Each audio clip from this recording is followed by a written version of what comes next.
Good evening, everybody. Welcome to the Parish Council meeting for the 24th of May 2016. The fire exits. The fire exits are where the way most of you came in, through the doors and over the stairs.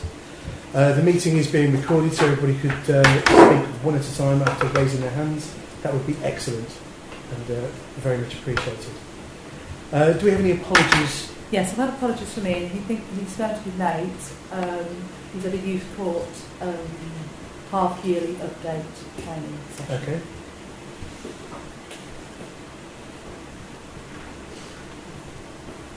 That's it then, isn't it? Everybody else is here. Yeah. Okay. Is everybody happy that we accept those apologies? Yeah. Any other comments on those? No? Okay, thank you. Item 3 then, are there any declarations of interest on any agenda items this evening? No? Okay. And are we able to consider a request for dispensation? Yes, we are. Right, okay. This is for this is to allow Neil to speak on community centre matters. Does anybody have any comments on this one?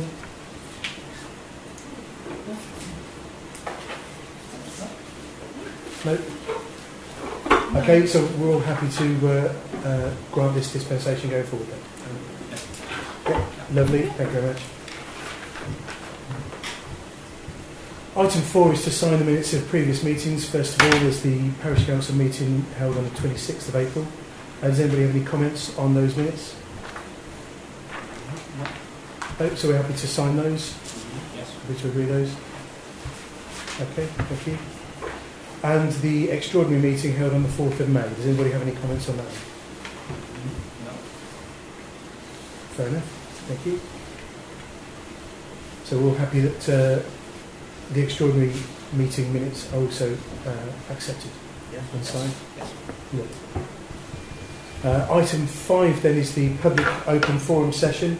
If there are any members of the public who would like to address the Parish Council at this time, now is your opportunity. Anybody at all? For those who don't know me, I'm Nick Bunting. So a councillor, because I saw you looking at me with some surprise. As I've made a commitment elsewhere to be here when I can, tonight's one of those occasions when I can be here. So I'm happy to take any questions or comments from councillors during the course of the evening or when you like, Mr. Chair. Thank you very much. Does anybody have any questions or comments at this point for Councillor Bunting? No? Okay. Thank you. Item 6 is to receive the police representative report. This was circulated with the agenda pack. Did you have any additional? Yes, so I'll address the councillors on policing stuff. Please, yeah. Thank you for asking me, Clark, to come along. My name's Sam Dobbs. I'm the District Sergeant for Daventry. I've been here about 5 years now. Some of you might not know who I am, because one thing that we do spectacularly well in policing is to move people around and change them around. And I think last week I got something like my 7th inspector in 5 years. Having said that, I think I've been an element of constancy on the district because I've been here for 5 years now, and I think I was the 15th sergeant they'd had in 3 years.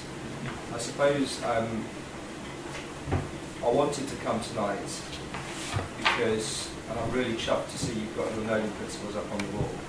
I'm a chairman of a parish council myself in the district, and those principles are one which I think cut right across everything that I do in my work life and everything I do in parish council life.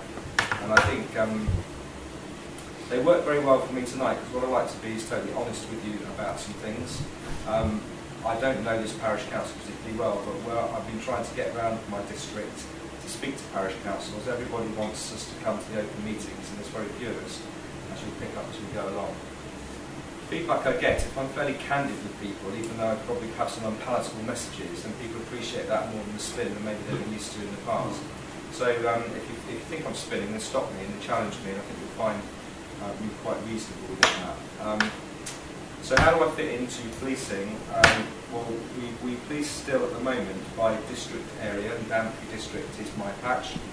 When I first came here, there were a number of sergeants covering the patch, and you will have experienced a number of sergeants working out of the Brixworth office.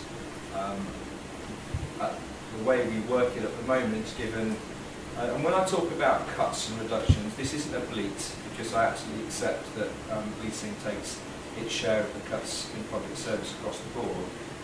So when I say things about cuts, they're more to explain rather than to excuse. So at the moment, the way we think we like to run stuff is that neighbourhood policing across the board, across the district, town and rural, because I used to be just responsible for the town, is now my domain. And I think that's based on the fact I know the district quite well. I live in the rural part of the district, and I've policed the town for a number of years. And then crime and intelligence is handled by my colleague Pat Anstead back at Daventry. And we think it's pretty much horses for courses. We enjoy the work we do. The difficulty I have at the moment is trying to police a very large district, I think it's the second largest district in England, with some 70-odd parishes, 70 parishes, not all parishes, 70-odd parishes. And that's a real challenge, because 2 weeks ago I was over at Great Oxenden. Basically, I mean, I know council was summoned to meeting, but I was summoned over there to account for policing and visibility over there. And it was only really when we got talking that I think they understood where we were coming from, and I understood where they were coming from. Policing at the moment, and I think until I retire, will be around protecting people from harm. We've had various mantra in policing since I've been a police officer, which has been something in the region of 27 years, 23 of those as a sergeant.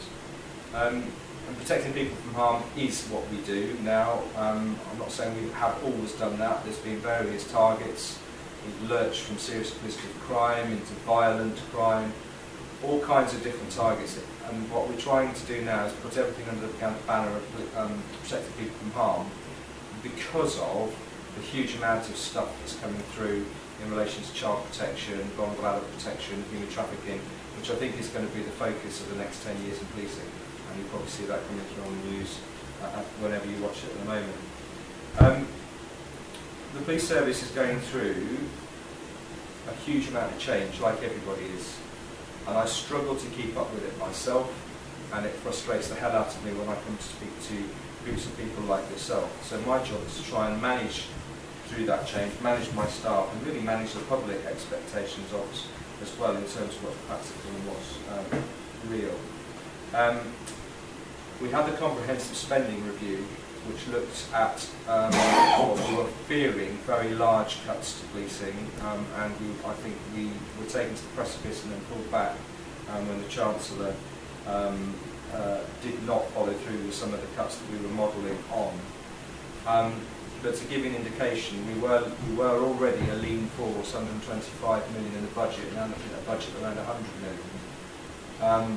And I don't make any apologies for saying this, with a previous political mantra that would stick to a number of police officers at 1220 in anybody's book was something that was going to tie a chief constable's hands behind his back, because 1220 Cops has a bill of 65 million, roughly, with pensions and salaries, and there's not a lot you can do with that 65 million if the commissioner is elected to deliver 1220 Cops.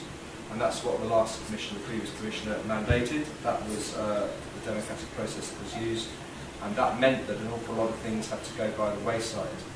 I say that because I know this parish council's had interest in PCSOs in the past, and the PCSO budget, which is around £3.5 million, has been very much under scrutiny.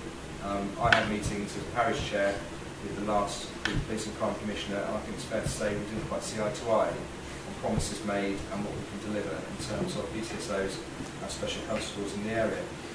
The reason I say that is because during that run-up to the CSR, and during the times when we've been looking to model our finances, PCSOs have been very much, I think, at risk.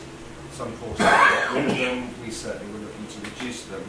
And what that means to me is that I have been unable to replace any PCSO that leaves, because we're not sure where we're going with the number of PCSOs. At their height, we had about 160 across the force. We've currently got about 96. I've heard anything down to 60 across the force. But of course, happily, that can change now. We have a new Police and Crime Commissioner that I saw in his manifesto. He was talking about increasing the number of PCSOs. And both he and I have said we really would like to meet to work out kind of what he's got in mind on that, certainly as far as Daventry District is concerned. The force was looking to how it would deliver some of the cuts, and it introduced what we call a service delivery model. How would it deliver services with a much reduced budget?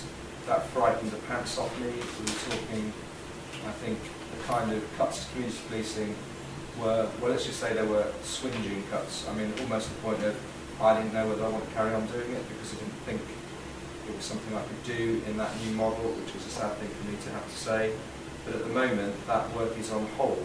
One, because Police and Crime Commissioner, but two, because the strategic alliance, the work that's going on in force to say, if we worked with Nottinghamshire and Leicestershire, maintaining our own identity, what savings and benefits could be achieved. And anybody that saw the news on Friday night when we had a drugs raid in Daventry, I was dead chuffed that I was able to put 50 officers onto that, thanks to the tactical support teams of 3 forces coming together, and they're available for us to use anywhere across the district with some planning. I was also chuffed to be able to report that when we had a firearms incident in Daventry, I had firearms officers with me within 7 minutes because they'd come off the motorway because they were Leicestershire officers who were nearest at the time. So I'm starting to see some of the benefits of that strategic alliance in terms of some of our specialist services. And I think that will carry on as we've now got a regional ACC. There's no talk, I don't think, of us losing Northamptonshire, but some I use the word stuff because it's just an easy word, some big stuff on the horizon, and I find that quite exciting. So across the patch, we don't have many PCSOs at the moment. In fact, across the patch, we have one PCSO covering 30 villages and one PCSO covering the other 30 villages. That's fact. Joe Wright, who's your local officer, unfortunately has been sick, and so I haven't been able to use her out on the streets. And so what that's meant to have to do, I'm having to at the moment use my town PCSOs to come across to the rural areas when they need to, and I do have a little bit of an issue in that I can't move my sponsored PCSOs on the other side of the patch because they're sponsored by the parish councils that pay for them. Throughout last year, I was doing work with the Chief Constable on sponsorship, where the parish councils could look at using any of their preset money to sponsor PCSOs, those that wanted them. And that is some work that was put on hold prior to the PCC elections. But I'm now pleased to say that I'm allowed to do some more work on that. My problem was when it came to the bit around how much does it cost and what do PCSOs do, I'm faced with a huge amount of ignorance out in the public domain because people don't know the difference between COPs and PCSOs. And people don't necessarily understand that PCSO can deliver what you as a community want far better than a COP can, because they're ring-fenced or ring-fenced to community work. So I really am stymied at the moment, and with the numbers I've got, we have my 100% commitment to deliver what we can, but I'm running on about 50% establishment at the moment because I can't replace people until we know what the score is with the new PCC, certainly in relation to PCSOs. What I'm hearing is not mention of numbers at the moment in terms of numbers on this side of the house and finance numbers on this side of the house. And the impression I'm getting from what's coming out of the PCC in this first week is wants to see what's happening, wants to see what the demand is, wants to get to know what's going on. And I like the fact he's a rural councillor from this part of the world, as in South and Wales. Rural policing has its own demands. I do think that we suffer as a result of being a relatively safe area. If you look at the Daventry district, it's still the safest place to live in the county, and I'm sure that affects the way our numbers work in terms of the resources that I have available to me. And I think generally, when you look at rural policing and policing an area like Daventry district, what we're okay at is responding to calls for services to the public when they need us. 999s, to a very large extent, our response is good, and we're good at getting there and dealing with the incident. It's the accidental, it's the domestic. Where I think we've been industrious and successful is convincing rural folk that we're so busy. So what I find that means to me is, as a local cop, is that people don't tell us stuff because they think we're too busy. So when I look at the work I've done on theft from church roofs, for example, at Brinkerton, did some good old-fashioned house-to-house after a spectacular theft of lead from Brinkerton. What was staggering was a number of members of the public who would say, well, do you know what, we saw something. For example, we saw a drone over the roof of the church 3 weeks ago. Okay, did you report it? No, we didn't think we'd want to know about that. Next house, we saw a red car parked outside the church the other Sunday and it got parked reg. Did you report it? No, didn't want to hear about that. And it was staggering for me that the amount of information that's in the public psyche that doesn't get reported to us. So what I've got to try and do as we move forward, I think, is try and educate the public, and I don't like saying that because I don't think it's our job to educate the public, we're a public service. But I think as we do have a smaller budget and resource now, it's about teaching the public that, for example, at Great Oxenden, they were still asking the difference between 999 and 101, and I just presume people know that now. And that 999 is okay to ring, it's something that's happening now. Because every call that comes through the control room is risk assessed based on its threat, harm and risk, protecting people from harm. 999 is the quickest way to get a call into it and it'll still be assessed. If you ring the local PCSO, if you have that luxury, and I know some people do in the rural patch, that doesn't necessarily go through that process, so it doesn't necessarily get the response it wants. I encourage incidents to be reported against an incident number. Once an incident's been recorded, that is one way of monitoring activity, and it's a way of getting stuff across my desk as I review all the incidents that come in on my patch. I think so 999 and 101, 101 I totally accept what people tell me is that at times you can't get through. Anybody who tweets will have seen a dialogue that went on with Richard Coles, the BBC broadcaster, who tweeted about, I know my nobody dials 101 because nobody answers it. And I kind of took that a bit to heart. I was off duty, so I rang in. I got through first time just using the public number. And we managed to do some stuff around that. It depends when you ring and what's happening. But what I say to people, if you've been on the phone for 40 minutes, something happening now, I don't mind you picking up and dialing 999. Then what happens? Because what happens to those, what I call calls, where you just want to speak to your local officer, you want a bit of local advice, you don't actually need a response now. And I think that's where we've got it wrong. It's quite clear you haven't got a lot of local officers in this patch.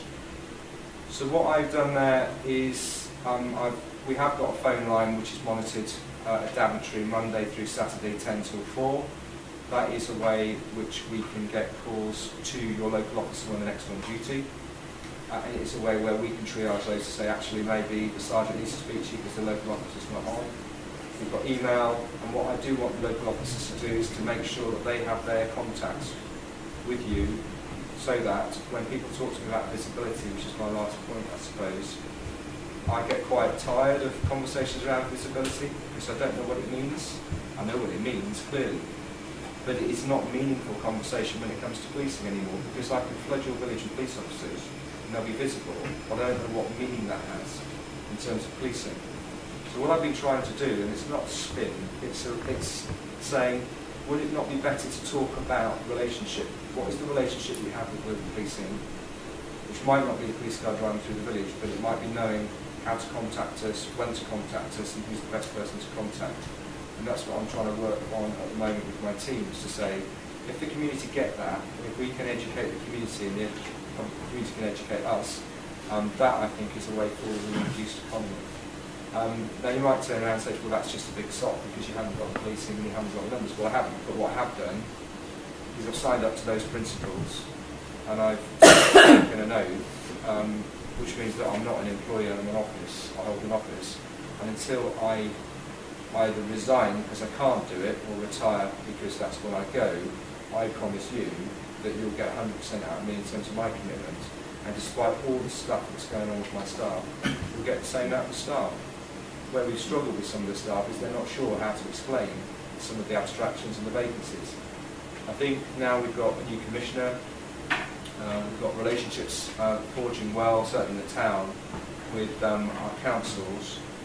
We've got a lot of development in the district. I know you've got some, but across my patch we're talking about Daventry increasing by a third, 20,000 odd houses going up between Boughton and Upton. There is scope and room for those parishes that want to look at sponsorship or contributing towards policing in other ways. And I see that as quite exciting times, because it will look very differently, I think, in 5 years to how it does now. I don't know whether that's what you expected, but certainly that's what I'm trying to deliver when I get to my parish council meetings. And I am happy that the bosses don't want us going to all the parish council meetings. I've said, if we understand why we're there, I'm not going to come and talk to you about a shed that's broken into, because we do that as day-to-day business. But actually these kind of conversations are meaningful. And if you've got questions on anything on that level, please do use this opportunity to ask them. Thank you for the opportunity to come along. Thank you very much. Thank you for your time. Thank you for coming out this evening. Does that, yes, Neil? Neil, do you have a question for Sergeant Dobbs? I do, but Steve would have to stand up first. Seriously, somebody, do I look like a chair? Neil? Just two comments really. One comment you mentioned, you said you don't really understand what visibility means. I would say to you, from my perspective, that visibility is preventative, whereas at the moment, the way I understand it to be structured, and I'm no expert, it's very reactive. As you said, if there's an incident, call me and we'll respond very quickly. Fantastic, but it would be great if, in some cases, visibility can be preventative without you realising that it's happening. One of the things that I'll be thinking about, and I don't know whether this is fact, I know there's a police office at the far end of the village, and quite a number of cars go there through the course. But when to get there, they use the bypass. Wouldn't it be nice if they actually came through the village? It might take them 3 minutes longer to get there, but there's now visibility that wouldn't necessarily have at no cost.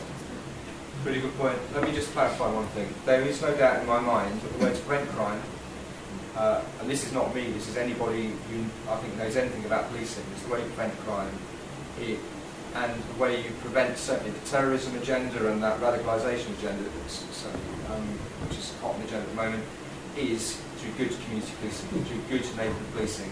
The kind of policing that I think we have delivered in the past and still trying to deliver now.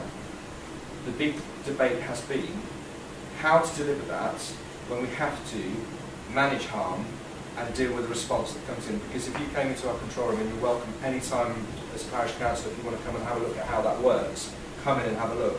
But there is an insatiable demand for policing services. By explanation, not by way of excuse. The amount of time we spend looking for missing people, helping mental health services out, helping the NHS out. I don't mind doing that because my top thing is protecting people. But that thirst for demands in a reducing budget can swallow us up as neighbourhood policing. And I'm trying to be very realistic at the moment about, hang on a minute, how do I protect my rural officers from getting sucked into that? Where we've been unable to get any movement is change of commissioner, reducing potential CSR stuff and the service delivery model, really squeezing everything out of us. I think now we've got a bit of an opportunity to look back at that, and I think parish councils have a role in expressing to your elected PCC what it is that you want to see, because I think you make a very good point about response. Yeah, I mean, don't get me wrong, I wasn't criticising, because I totally understand and empathise with your...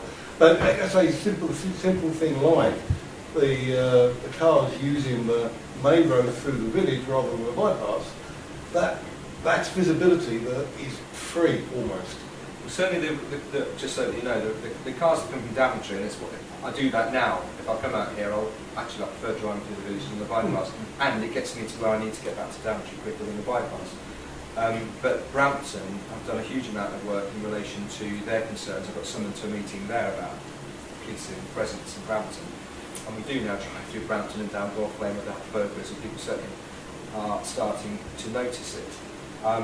But it's a point well made. I think I would hope the rural officers are doing it. There aren't many of them. Yeah, I honestly don't know. It was just a thought. I think it's a really good point. But equally, you know, there are other initiatives around. You know, when parish councils want to look at what else they can do, you've got your neighbourhood watch, your street warden, there's all kinds of stuff.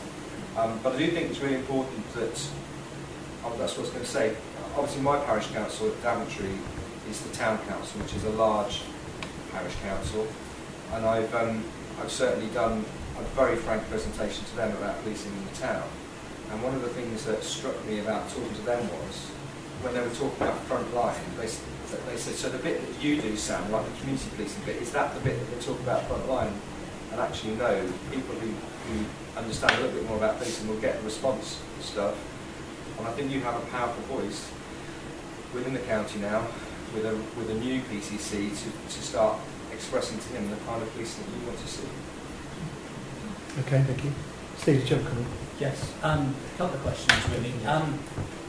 During the last year, we as Parish Council did look into forms of sponsorship or looking ways to finance the PCSO. Obviously, at the moment, that hasn't gone forward into this year's precept.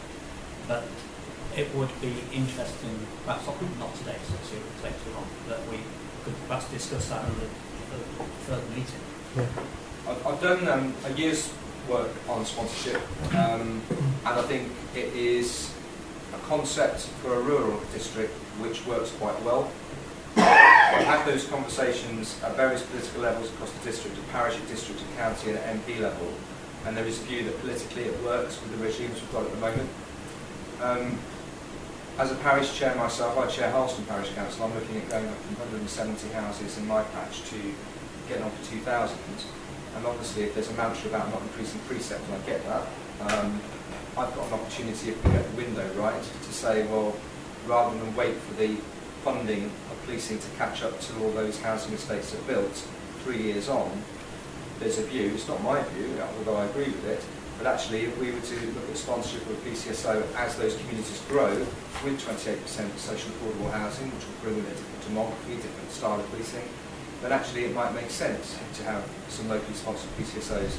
And when I look at our synergy with Brampton and Boughton, it might well be that 2 or 3 parishes coming together might have the money to be able to sponsor a PCSO. But first of all, the Commission has to agree to it, to allow the Chief to do it, to allow us to even have the conversations. And it was those conversations I was trying to get going when I hit the, if you like, the bit of the problem of even the leader of our district council saying to me that, Sam, I don't really understand the difference between a PCSO and a PC. So some education to do, because unless you understand what you're buying in, it's difficult. But quite happy to have that dialogue with you. And, you know, in Daventry, there's not many places that sponsor PCSOs now, but Derft, Crick, Kilsby and Woodford House all have sponsorship agreements with us. So is that something that you need to have your meeting with the PCC before you can discuss further with us? Well, I think it's two-way. If it is something that you think you want to consider, I think certainly we'll be having that discussion. And the reason I know we'll be having it is the Chief came to pick my brain as to where I was at with it, because he said, we're going to do it, we can't just do it at Daventry, we have to do it across the force. So any breaks that you think have been put onto that work, take off. Need to speak to the PCC to see how that fits in with his view of the world. And I've had a message from him to say he wants to come out and see how we do these things at Daventry. I had to have that conversation with him, because I think across the district, we're a growing district. But as you've already highlighted, you know, we don't have many opportunities to look at parish councils looking at their funding. Because there are other things that parish council can do within the policing domain, but we just haven't been good at expressing that and, I would say, selling it, but marketing what you can and can't do. But I know that I've got 4 or 5 parishes interested, and I'm almost ashamed by the fact I haven't been able to progress that. So if it's something that you think is worth exploring, again, we have a new PCC who's looking for ideas, I guess. Okay, thank you. Ian, did you have a comment? Thank you. Apologies, Jim, for being late this evening. I had a rather long meeting concerning youth crime in Northamptonshire, so I feel pretty well informed on the subject at the moment. One theme I did sense coming through what you were saying was the theme of self-help, amongst other things. One fact that came out today, I think the figures actually came from the probation service, but in fact they originate from the police, that the peak time for youth crime in Northamptonshire between 3 and 6 p.m. Now, the stereotype of the guy with his swag bag and his Breton pullover and his mask creeping out at 3 o'clock in the morning isn't what happens most of the time. We're told at the end of the window that is just the time when people do the school pickup. Some people are either on their way home from work, or some people who work locally have arrived there. So I really think there is a role, to endorse what you said, for the public to be the eyes and ears of the police. Yes, you were quite right, you can smother the village in officers, which for a specific purpose can be the answer sometimes, but the chance of a uniformed officer actually catching someone is pretty remote. Though I do endorse thoroughly what Neil said about the visibility giving public confidence. There's a role for that as well. So I think it is the public as well who need to work in a partnership with the police. If we can be part of that partnership, great. Just about understanding things, there is a community safety partnership in Daventry, which is part of the Daventry district. I 150% support the work of that partnership, because it's very often that partnership, certainly through the work with JAGs. Do anybody know what a JAG is? The Joint Action Group. The Community Safety Partnership calls together a joint action group, and we have a roads joint action group and a general joint action group, and around those joint action groups when we meet are people from all of, so say it's, I don't know, parking outside schools. When I go to Road JAG, I've got the road engineers, I've got Highways England there, I've got the County Council there, the district, anybody that's around road. And what happens now is when we get those persistent issues, I send it down the way of Road JAG. It's very rarely is it just about police enforcement. And then when you sit at Road JAG, virtually every parish has got an issue with speeding, and virtually every parish has got schools got an issue with parking outside schools. The point of that is that group is able to actually bite into the real issues rather than just sticking plasters over it. And then when we come to the end of the line, there's nothing more that can be done at a board level, and board level is like chief executive of the council, then that really is the end of it. And I don't, it sounds really arrogant of me, I don't really care if it's a chief executive commissioner, but it's been through that process, and we say there's not a lot more we can do. There is not a lot more we can do. What we have to be really careful though is the funding for that I see as being cut right back. And that worries me, because that is the way that some of the parishes, certainly rural parishes, get some of their issues and problems resolved in the long term. So it's, just to parish councils, keep your eye and ears, not my argument to have, but community safety partnerships, I think work, and they work well here. Okay, Sandra. Going back to the PCSOs, we've been very lucky, I think, in this village to have had such a good relationship with Jo Wright. And I know that she worked very, very hard with the youth of this village, and she was very approachable. So if you felt that a resident was having a problem with youth at St David's or wherever, you knew that you could rely on her to just go over and just be gentle with them, and there was a respect. And I think that we all know that if you can nip youth crime, which is a strong word, sometimes they're just being naughty, but that can lead on, it escalates and escalates and escalates. I just think that the power of the PCSO to stop youths becoming fully fledged criminals is immense.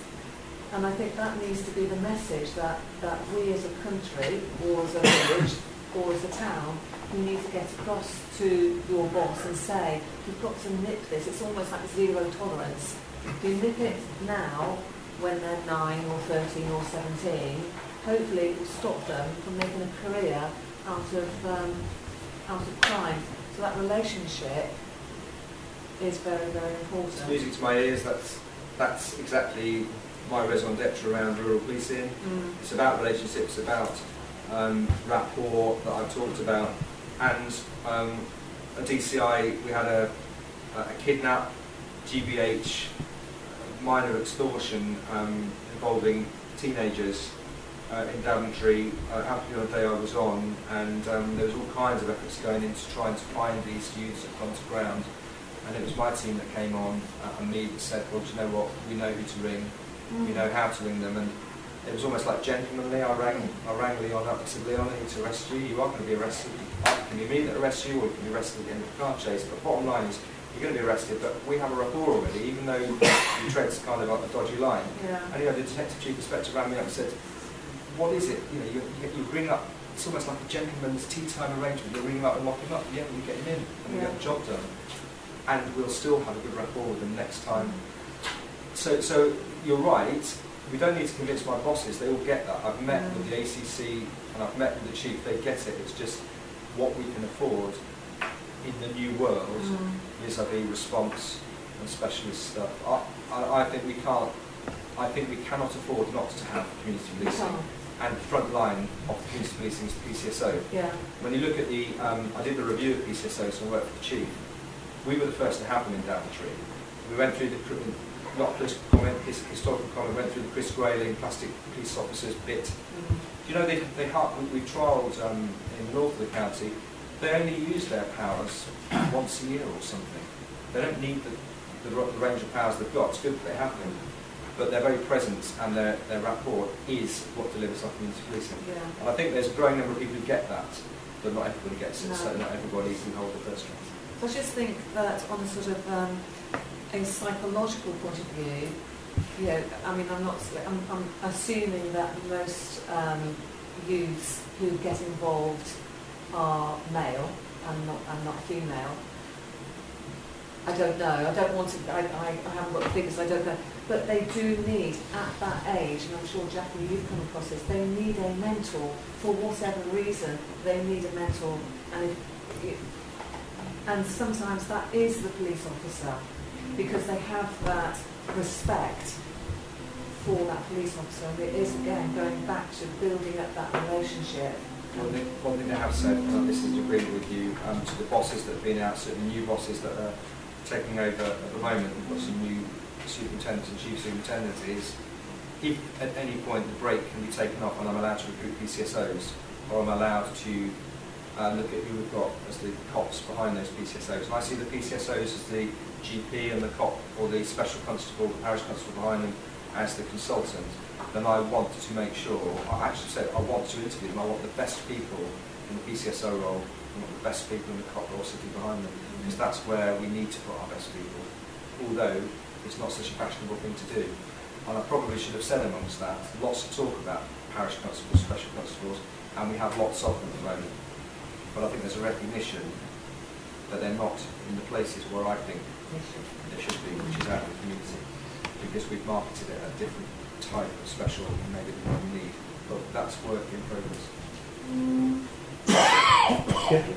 So do you think we should we feed back our concerns through you or directly to the PCC? Well, I mean, you are, for me, you are elected to represent the people in this parish. I think it's powerful that the person elected to deliver a policing strategy for the county gets to hear it through you, and it's for the likes of me to suggest in ways in which we can deliver that. Okay. And I think, I don't know him well enough yet, but I would think he'd be interested to know what the feel is. Certainly Chris Eaton Harris's view is, Sam, this will work on Daventry District, and if you need me to come and help sell it to parish councils, I'll come and do it, because it is local accountability and localism at its best. Because I suppose the bottom line is, if you looked at the business case for more cops out here, it's a relatively safe area. And Woodford Hull said to me, they were talking about whether they wanted to carry on with the PCSO, and I said it's very persuasive to me to have this conversation with you, because you I think it was March I went to see them, had 3 crimes, you had no antisocial behaviour, and yet you've got a full-time PCSO that you pay for, and I can't take that PCSO away. But if you want to stop paying and save yourself some money, I'll have him back, because then he can cover, you can have 1/20 of him, because he can buddy up with the other PCSO, and I've got some service that I give to my other villages. I think they saw, there was some benefit, because he's in their community centre. They're agile workers now. We had a conversation before about what I want to do with Brixworth box, and I do have it in my mind still that I don't want Brixworth office there, because it's in the wrong place. As technology moves on, all they need now is Wi-Fi, a secure Wi-Fi, and they can work from anywhere. And what they did was just that, because he based himself in the library, in the old folks' home, wherever you can get a Wi-Fi signal, and we don't see him back in Daventry, it's always in Woodford House.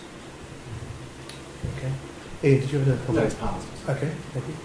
Does anybody else have any comments for Sergeant Dobbs? No? Okay.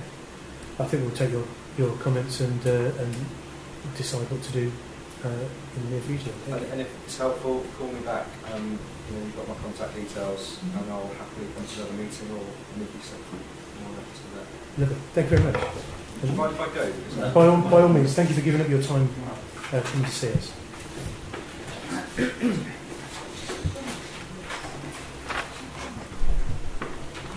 Item 7 on the agenda then is planning. First of all, to receive the planning approvals and refusals for April, which were sent out with the agenda. Does anybody have any comments on those? We're all happy to receive those then. Okay, thank you. And item B is the planning application DA 2016-0439, which is to remove trees within a conservation area at the Rookery, 36 Church Street, Brixworth, which the files for that are in the Dropbox. It looks to me like a standard case of defer to Mike Benton, but Steve, did you have any comments on that? My thoughts exactly. Right, okay. Because having got through the notes, they've already contacted Mike. Yes. So he is thoroughly aware of it, and I suspect that the fact it's going to full plan means that he is reasonably happy and relaxed about it. So I think we should just bow to his better judgment. Okay. There's two applications and there's two different numbers in the same application that I picked up on. They're both for works on the trees. One is to remove the trees and one is to do work on the trees. But again, it's all Oh, so it's all part it's all of this same application. Right, okay. Okay. Neil, did you have a comment? Well, I only was picking up that point that the document that was sent out actually refers to a different application. Yeah, they're both linked. Yeah. But they are different. Right. Because the one that's on the agenda is to remove the trees, whereas the other one was works to and remove. I don't know how relevant that is. Yeah, with the work was detailed on the one of the documents on the planning board. Yeah. There's trelling, But that's not what's on the agenda. felling and reducing. But that's not what's on the agenda tonight. Okay. That's 39's on the agenda and the works one is 35.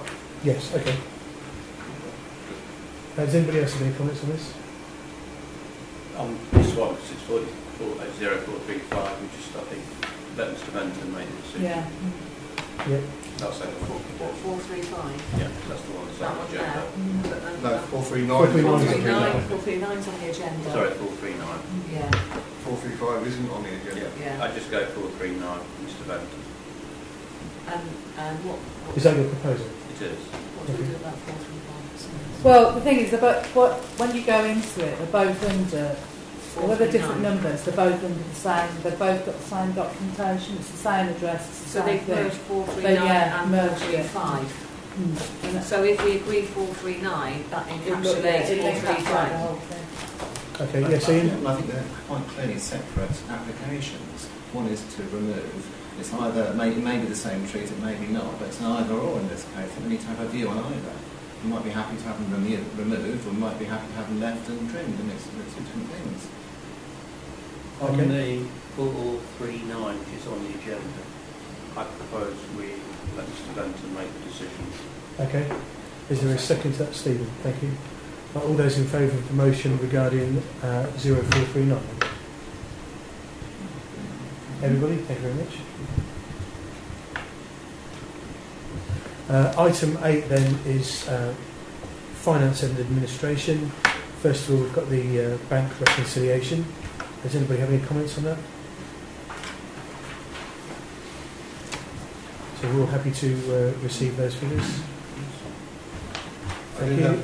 I Sorry? have a question on some of the information that was sent out, but I don't know whether this is the right time. Is that on the rolling? That's on the rolling budget. Yes. We'll come to that, I think. Item B, the parish council reserves. Is everybody happy to? Sorry. First of all, are there any comments on those figures? So we're all happy to receive that information as well. Okay, thank you.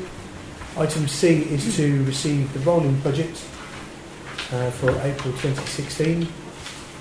Neil, did you want to make a comment It's on that? just a question, I don't know how valid the question is, but within the budget I was just curious how the preset is broken down, how many residences, what bands, etc. Are we able to have that information? Don't know. Do we get that information? I thought we just got Band D from Daventry. Yeah.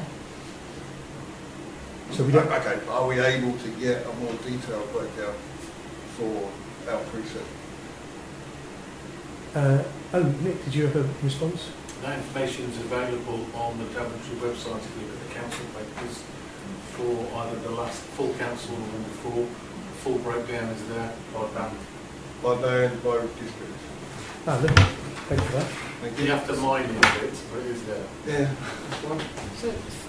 So you can, this is how many pay in Band A, this is how many pay in Band B, Yes. is that what Neil, That's what Neil was asking. Yeah, so Yeah. how many are in A, B, Yeah, C, I'm just D, E? curious to calculate the correlation between what people pay and what the preset is. It's just a personal reason. Or don't pay. Pardon? Or don't pay. Ah, Okay. Are there any other comments on the rolling budget?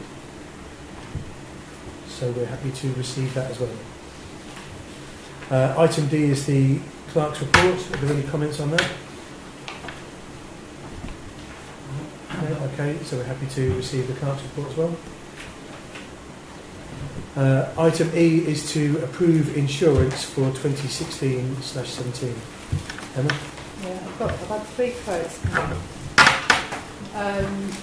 Zurich, which is the company we're with at the moment, they've actually put it up this year to £2,287. So 2,000. 287. Aviva 3,067, and for the first time I've gone to Aon, and they've come in at 1,574. But I think they're basically they've because it's new business, they've come in and undercut, which is very similar to what Zurich did last year. Just go, if It's like exactly the like, same. It's like for like. it seems like a no-brainer, doesn't it? Yeah, If it's like for like, yes, Ian. Is there any discount off of any of these? We do 3-year tie-in like we've done before in the past. There Bring is. the figure down at all. But it doesn't bring it down that much, and I think because there's so much competition, you're better off doing 12 months, and then you go to each one again. Fair enough. Okay, thank you. Any other comments? So the first one was... The first one was Zurich 2287. The second one was Aviva 3067. Thank you.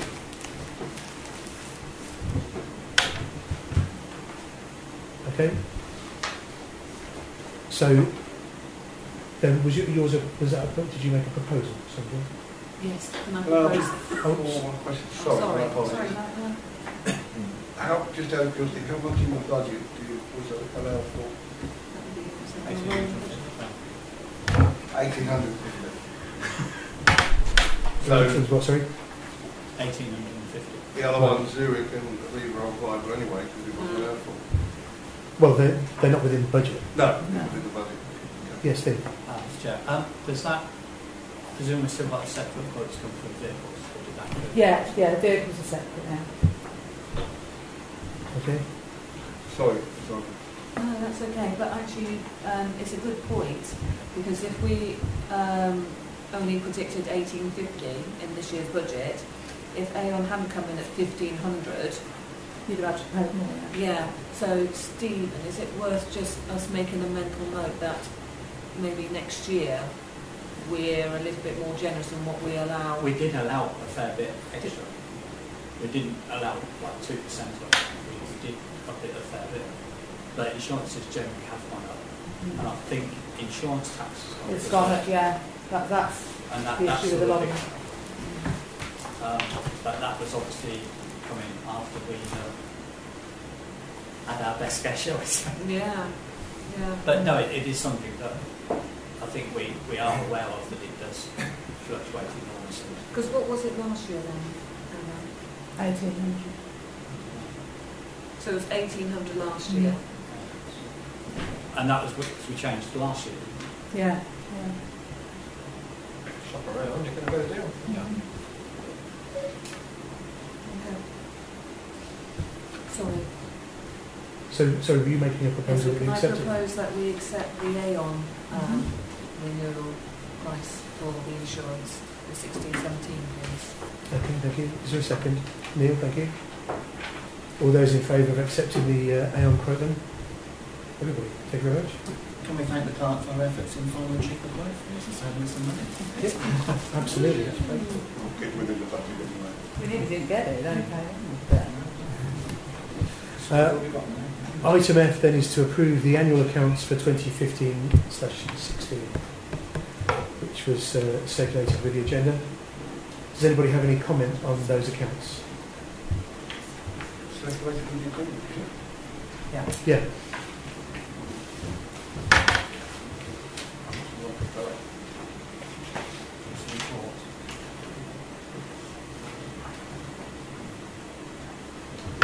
slipped out of my email. Yeah, fine. It was, I know it's not an official distribution channel, but it was on the Dropbox. I think I sent you an invite to that the other day. Yeah, I haven't picked that up yet. Okay. Right, okay. Is everybody happy then that we, well, it's approval. Do we have to have a motion for that? Yes, I think Would somebody like to move that we, Steve, you? Yeah, I'll move that we accept. Okay, is there a second? Jackie, thank you. All those in favour of approving the annual accounts then? Thank you. And opposed? And abstentions? 2 abstentions, thank you. Item G is to approve the internal audit for 2015/16. there wasn't any. That was There was nothing. brief and to the point, wasn't it? Yeah. Are there any comments on the audit? No? Okay. No. Should we see if we can do that? Okay, we're just receiving that then. Everybody happy to receive that then? Right. It says to approve. Yes, but we're, the proper officer has advised me that we only need to receive There's it. no actions from it, so there's nothing to do. Okay, fair enough. I acknowledge that totally. Appreciate that. Okay. The agenda says. Okay, all right, we'll approve it then. Would somebody like to make a motion that we approve? Kevin, thank you. And Stephen, you're seconding. Yeah. Thank you. All those in favour of approving the internal audit then? That's everybody. Thank you very much. Item H is to approve section 1 of the annual return. Both sections are in the same document, which again was sent out with the agenda. Does anybody have any comments on section 1?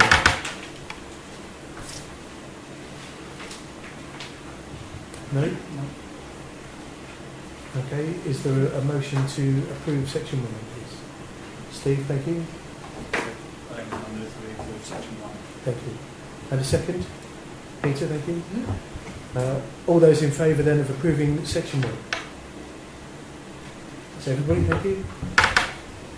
And section 2 in the same document. Does anybody have any comments on section 2? Okay. Is there then a proposal that we accept section 2? Steve again, thank you. And a second. Jackie, thank you. All those in favour of approving section 2 of the annual return? That's everybody, thank you. Item 8J is to consider the Parish Council developing a business plan for its term of office. Steve, I believe this is yours. Yes. It was whilst I was reading through one of the Calvert reports that there was a suggestion that it was a good idea to have a business plan for the 4 years of the term of office of the council. And there was an example shown, I think it was with William Beck. And I just think it's something that perhaps we should investigate and look towards so that we can come up with a 4-year plan. We can look at things like if we want to have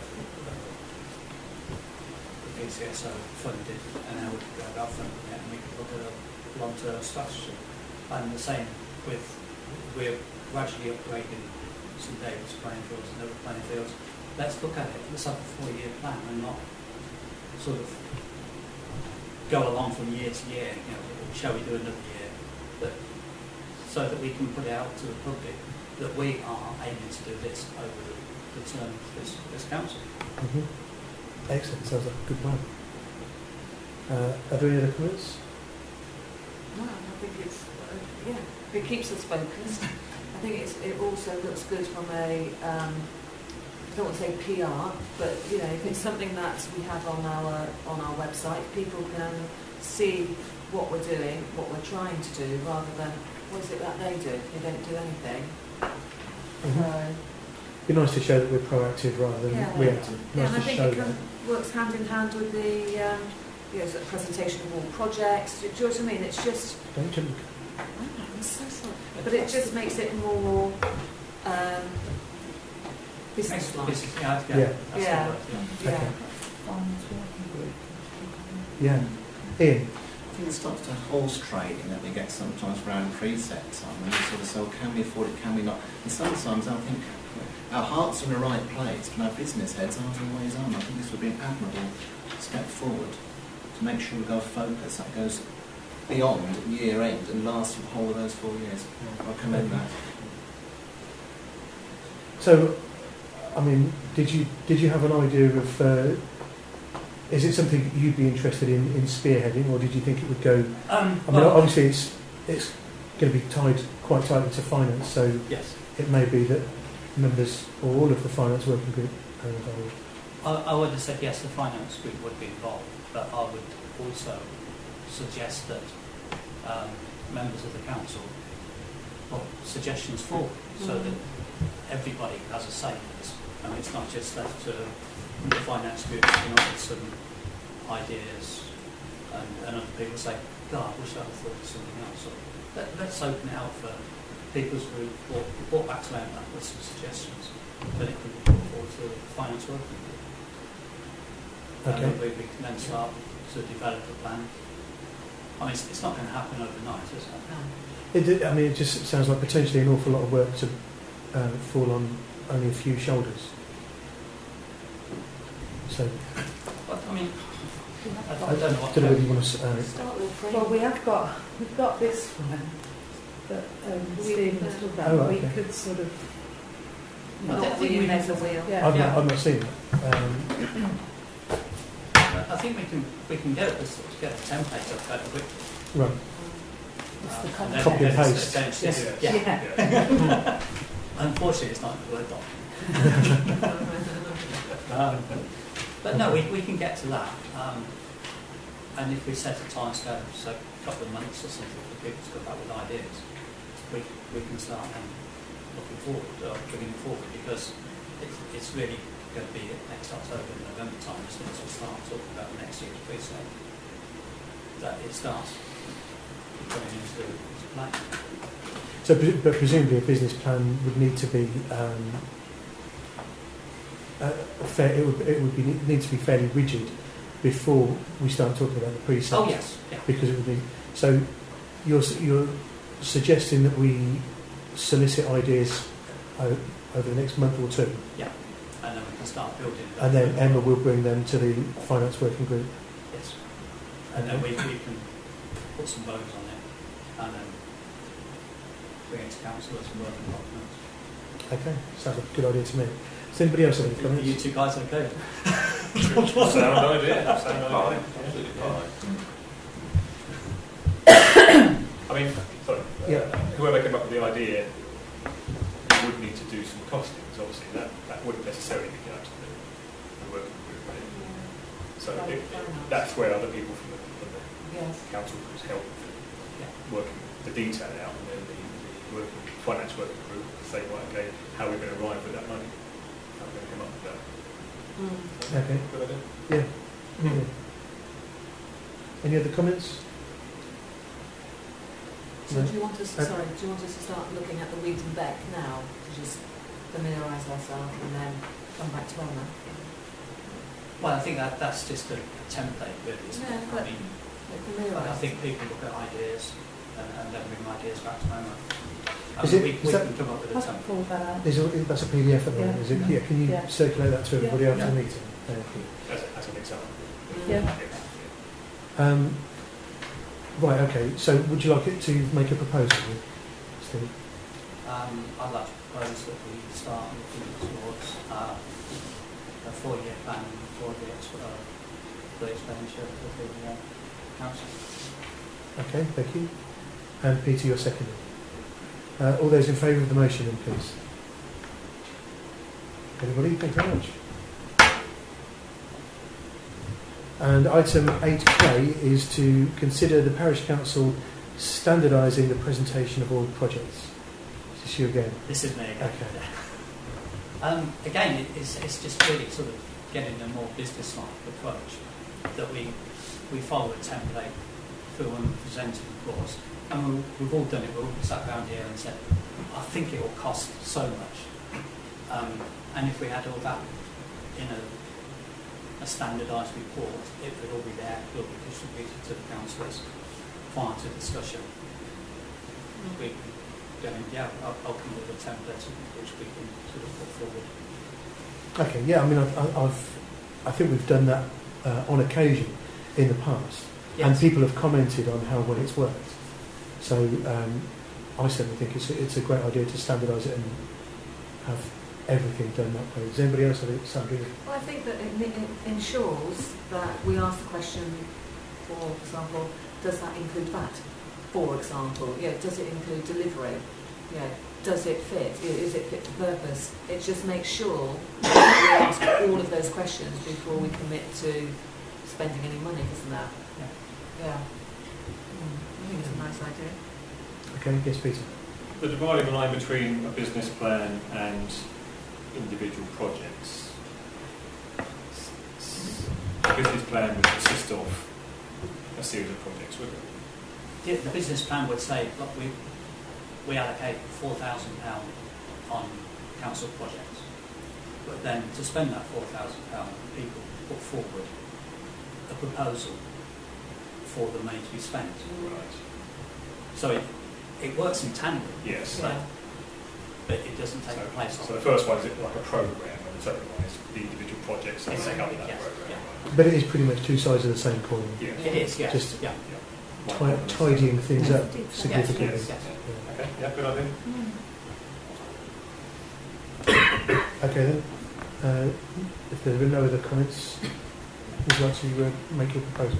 Propose that we're looking to a standardised reporting procedure for projects to be taken forward. Okay, and a second, Peter, thank you. All those in favour of the motion, please. And opposed? Thank you.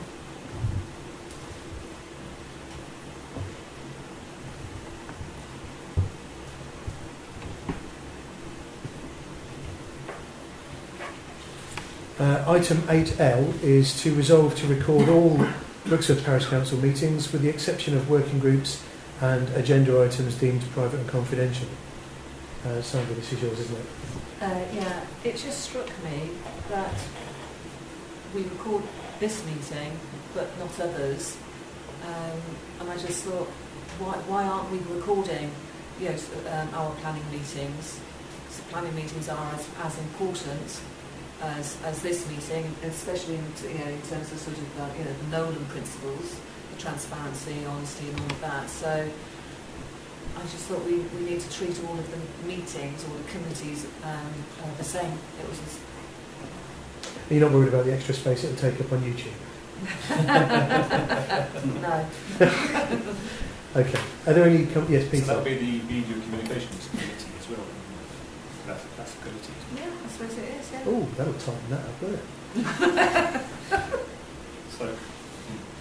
It was just I suppose I was thinking about There you go, thinking planning. again, I'm thinking so again. sorry, Peter, but it was about because obviously those Nolan principles are very, very important for planning, aren't they?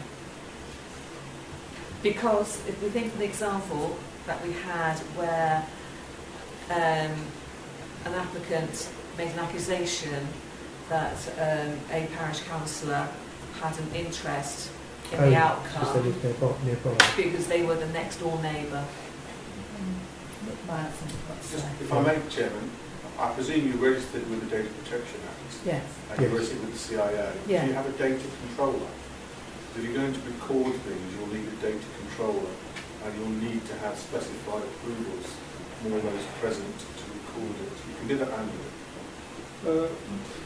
My understanding is that we have a data controller because we're registered with the data protection. Is that not you? Public meetings can be recorded by anybody without any. Yeah, but if you're not going to record, if you're going to record all of your meetings. Yes, that's what we just said. Not all of your meetings. Are all of your meetings public? That's what all we're talking about. public, Yeah, that's what we're going to. If you're only going to record your public meetings, it's fine. Yeah. You can record your private meetings. No. Then you need to have that sorted out. No, it's only in public meetings. It says public parish council meetings. Yeah, it's only committee meetings, which are open to the public and Don't record private meetings. for No. instance. Yes. Okay. Are there any comments then on this point?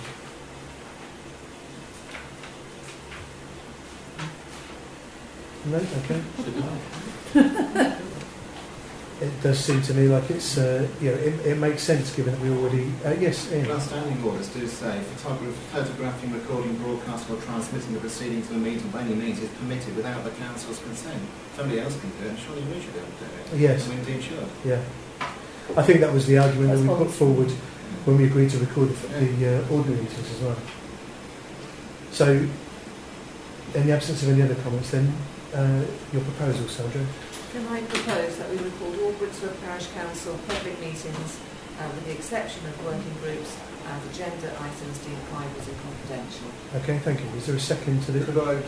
should we amend that to say committee meetings, just to be clear that it's committees, groups that are determined as committees, not working groups. Somebody could. Did I say committee? No.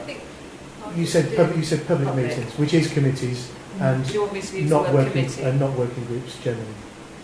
Well, we also record the parish council meeting, which isn't a committee meeting, so you'd have to say parish council and committee meetings that are public. Okay. Jackie, Isn't it covered by the fact that Sandra said all public meetings? I thought so. Yeah, I think it I is. don't even ask the question. I think it was a distinction without a difference. Carry on, Sandra. Do I have to redo it then? Yeah, could you? Just so that Because I haven't written it clear, down. so that it's clear on exactly what you're. Right. So can I propose that Brixworth Parish Council record all Brixworth Parish Council, what's this one called? Public meetings, full council meetings, committee meetings, but not working groups and not anything deemed private and confidential. That's fairly thorough, isn't it? Oh, Is it's there a sorted. second? Is there a second to the motion, What did please? she say? Can you say yes? Neil, you're seconding. Thank you. All those in favour of the motion, then, please. Everybody, thank you. So stressed. Item M is to consider a request from Brixworth Community Centre Manager for the Parish Council to pay towards the telephone and internet charges for the information point. This is the document that was distributed at this meeting. It was also circulated by email and on Dropbox earlier on today. Is there anybody who's not had a chance to read this yet? Sorry, I've Yep, been, okay. I've been out of Northampton. Shall I just read through it then, just so that everybody's on the same page? Proposal to pay for telephone and internet rent for the information point to be paid by the Parish Council. An examination of the annual report for the community centre will show that the centre ran at a loss last year. This was covered by previous profits, but cannot continue. Whilst some of this is due to the increased cost of the cleaner due to the living wage, the costs of the telephone and the internet for the information point fall on the centre. The original idea of the information point was that it was a shared project between BCF and the Parish Council. So far it has cost the Parish Council nothing. This year BCF has paid for the printing of the third edition of the Welcome Pack and the new photocopier and ink. Previously BCF has financed the office redecoration and furniture. Nearly all the volunteers are from BCF. If the Parish Council were to take on the telephone and internet charges, then the community centre would be much more likely to balance its budget and it would show more of the partnership in action. The information point continues to open 4 days a week, has 9 regular volunteers, and is now a regular ticket office used for events like the Country Park Music Festival. Jackie? Do we know what the cost is? Well, according to May, Jackie, it was £195 for their telephone and internet. For 1 month? Yeah, 95. And No, it's a Is quarter. that a quarter? Oh, right. I'm out of touch, I am. I really don't pay the bills at home. I think that's normal. 195 for a quarter. Yeah. So it's about £60. Is that 60? Just it's about £65 a month then? Don't look at me like that. Is it £65? £80. Sorry? 80? £80 a year. How much is it a month? Well, it doesn't matter. Doesn't We, matter. we need we don't budget by month, we budget by year. Are there any comments on this, Neil? Yeah, I say this with all the greatest respect because I'm very confident in the work that they do, but my concern is that the BCF is a religious organisation, and if we pay for this, we could be seen as supporting an individual religious organisation. And I don't think the parish council should do that. Okay, thank With you. the greatest respect, I don't mean, I appreciate what they do, but if we do that, we are supporting financially with public money an individual religious group. Okay, thank you for that. Steve? My belief is that it's not the BCF who actually pay it, comes out of the community centre funds. I accept that the BCF make a lot of contributions to the upkeep of the community now. And I just wondered whether we should pass it over to the finance working group to look at it, to discuss it, to see if there is any way it could be incorporated within the existing budget. If it could, there would also be, should it then come over to the parish council to pay and not the community centre? And if we did that, then we would be able to use the Wi-Fi that is currently password protected so that we could all operate like it's in the Okay, Ian, yes. This isn't promoting religion, it's promoting an information sense, and I think, in my view, that is distinct enough to do it. It's a similar idea that another parish council very near here made a grant for a church to repair the church wall. That was deemed, the auditor was quite happy with that, so if you weren't about getting through the audit, they went through audit no problem. Can we do it by 137? That's what I was thinking. That gives you far more breadth than doing it through a normal budget. Use 137 for it, probably. Yeah. Because Well, I'm not it's saying we community necessarily based. do it, but Sure. that, I think legally we could. Well, Yeah. Yeah, I think because it's a community based and it's there for the community. Okay. I think you would easily be able to use Doesn't mean you should, but I mean... Sandra? I don't understand the history of the information point. Was the information... The information point was originally set up by Daventry, but then Daventry decided not to fund it, and handed it over as to... I understand it, the parish council and BCF then decided to run it jointly. Right, okay, so that's the shared... I mean, obviously, if we do decide to look into it further, we can also check previous minutes and see exactly what was agreed. Yeah, because of the original idea. And also, yeah, we don't use their telephone line. So I'm kind of thinking, why would we want to pay something for something that we don't use?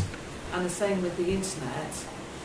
We don't use their internet service, so why would we want to pay? Why do we want to pay for something that we do not use? But as you say, and Stephen, if they switch on the Wi-Fi and we were using it, fair enough, we would make a contribution towards it. But at the moment, we don't use the telephone or the internet, do we? Okay, Jackie? I can see Sandra's point, but actually a lot of residents do use it. So I've been here when people have come in with things like benefit forms being completed, and so then the volunteers will make a phone call or use the internet to help people fill in the forms. I've actually been in witnessed that. So It happens a lot. Yeah. Quite often when I'm here, they're helping people yeah. and using the internet and telephones to help. So that takes it slightly away from being a religious thing. It's a service for the community, isn't it? Okay. Kevin, did you want to make a comment? Just to support Jackie, actually, I was going to say the same thing. It's actually residents who use the information point. How it's manned is actually material. They're not actually all members of BCF at all, although Mike says that. I think he said most, didn't he? Well, he said most open, so most open. It's fine. Nearly. So, yeah, nearly all. So I think the information point is something for the people of Brixworth. It's as simple as that. And we have to understand that. And I'd hate to see it go for the residents of Brixworth. And I take the point Stephen makes, is I think you should hand it to the finance group to look at, see what the true costs are, see what the benefits and everything else, and then come back after we've spoken to Mike, I would suggest, and then come back to the full council with a proper worked up, this is it, rather than, because I don't think we'll actually resolve it. No, I agree. Are there any other comments? Yes. So, yeah, I was just checking to see if there was anybody who hadn't spoken yet who wanted to speak. Did you want to make a comment, Sandra? Yes, please. Go ahead. The welcome pack, did we not give them a grant towards the welcome pack? We did initially. We did when it was initially set up. Right, okay. But my understanding is that there have been both subsequent revisions and reprints were funded by BCM. Okay, so what they've done is that they've gone off, they've spent some more money on welcome packs, great. They've spent some money on redecoration and some new furniture. Maybe if they had approached us and said, we need this, this and this, sorry. BCF is totally separate to the community centre bank account. This telephone bill and everything comes out of the community centre bank account. What BCF paid for, they've paid out their own funds, that is totally separate. We pay, you know, the checks and things that you agree at the community centre, that is what we pay, and the telephone bill and everything comes out of that. Sorry to go on. A conversation. I would be more comfortable if the parish council funded the welcome packs to people coming to the village than pay the telephone bill, or things like that, because that is exactly, I totally agree with what Kevin said, it's an asset for the community and it's used by the residents, which is exactly what we should be supporting. Maybe that's a way to do it. I mean, I'm a little surprised that the parish council, how many years ago it was, funded the welcome packs and allowed that to get taken over. Well, I believe we weren't consulted. I think. There are many of these issues. I mean, to the best of my recollection, we weren't told that the photocopy needed replacing. We weren't told that the welcome pack was being redone. I think it was done by a grant the first time. And the defibrillator that was installed on the front. You know, one day Mike turned up and said, BCF paid for that to be installed on the front. This is my concern in the past. It needs to be accountable. My concern with welcome packs is that the first people who get it, and I'm saying this respectfully, but within that welcome pack is religious documents. I think you just say dogma. Documents that I don't think should be there. Yeah, see, I've not even seen the welcome pack. Surely that's a very reason we shouldn't be sponsoring the welcome packs.